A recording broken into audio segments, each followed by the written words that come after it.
It's Friday, and that means it's time for... Oh, Friday Follies, some strange coverage of Stranger Things, a backlash over a new Little Mermaid, and the rise, again, of the Merce. Joining us with all the details, Raymond Arroyo, Fox News contributor. All right, Raymond, Netflix's Stranger Things. I saw the first two seasons. Tens of millions of people have watched this. Yep. And now there's a controversy over the sexuality of one of the young boys? Yeah, in season 3. Now, I'll tell you, Will Byers, who you remember is the central character in this whole story, and he's one of the young characters on the show.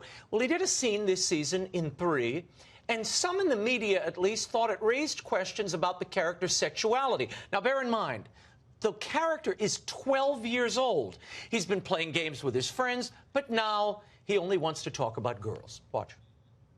You're destroying everything, and for what? So you can swap spit with some stupid girl? Elle's not stupid. It's not my fault you don't like girls. I mean, what did you think, really? That we were never going to get girlfriends?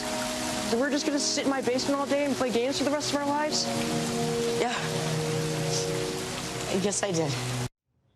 Now, obviously, this is an innocent scene, okay, about a child going through growing pains. But people on social media started saying, Will Byers is gay. Then a reporter at The Wrap confronted the 14-year-old actor who plays Will, Noah Schnapp, the boy there in the scene, and asked him the question. The actor said, I kind of just interpret it like he's not ready to grow up. He still wants to be a kid and play in the basement like he did in old times. Why must we sexualize kids, Laura? And in this case, one of the best-known kids in the world, because of this television show and the success of it. Well, everyone should know that if you haven't seen the show, it takes us back to the 80s and 70s, right? 70s, 80s? 80s, earliest. And everything seems a lot simpler in many ways in the 80s, and there's a big hunger for simpler times. Right. And simpler things. Right.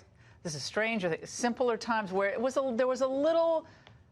maybe a little more innocence. This is the adolescence of America, though, Laura, where you have adults who are still adolescents projecting their anxieties, their sexuality onto these young characters. They're kids, and it's a kid's character. And I love that Noah Schnapp later posted on Instagram and then deleted this.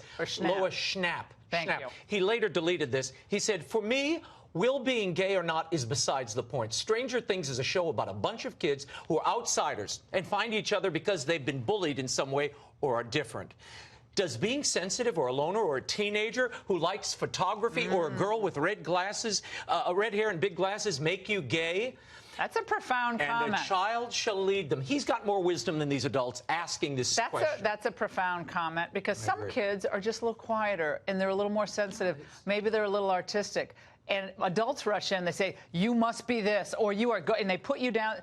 Let them grow up and make their own decisions. Yeah, and that's what I really don't like. Everyone is trying to sexualize children, and I think for their own, agenda. Yeah, and I don't like that at all. Laura, it was reported that there was a huge backlash against Disney's announcement that they were casting a black actress and singer, Halle Bailey, in the lead of the new live-action Little Mermaid. Now, the Washington Post, BET, and other outlets reported on the hashtag #NotMyAriel movement. Now, that's the name of the mermaid, Ariel. It was supposedly driven by racists upset that a black actress was playing a white cartoon character. Well, it turns out much of the uproar was over 2 tweets, one of which came from a now-suspended dummy account, and the #NotMyAriel hashtag was created by those defending the multiracial casting. One of the Washington Post pieces even tied the supposed racist uprising to Donald Trump. Can you believe this? I don't know what the controversy is here.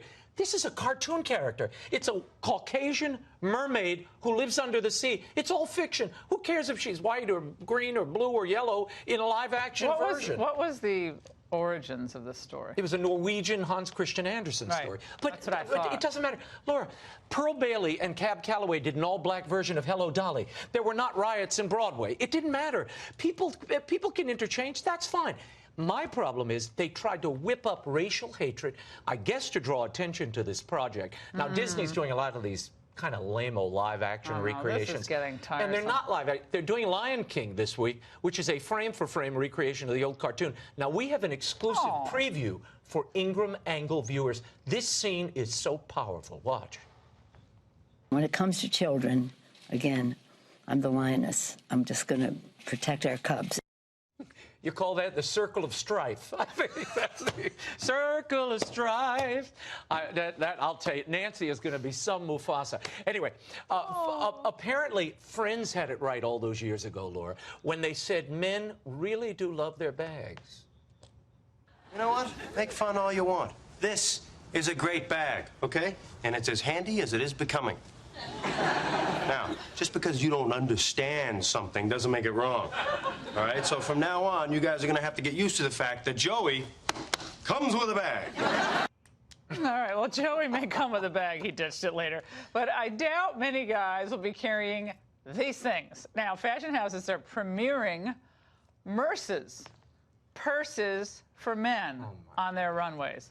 Dior, Hermes, Louis Vuitton, and more are selling cross-body bags and clutches for guys. Now, Laura, lacrosse players and even Nick Jonas has been spotted with these things. Yes, that is a leather clutch. It's hard to see there. He's holding a leather clutch. I guess backpacks are out, and apparently Merces are in. Your reaction to this? I'm not even for backpacks. I mean, if you've graduated from college, okay, and you're a guy, that's pretty. Or you're hiking, or you're like in a sport. If you're a national, right? If you do sports for a living, then backpack. Then you can. But if you're going to a job every day, somehow the backpack seems to take you back. You want the old briefcase. I think I could bring back the briefcase. Let's do that. Let's bring back the briefcase. Go right to the. Let's go back to those old wardrobe bags. I don't mind that broke your back.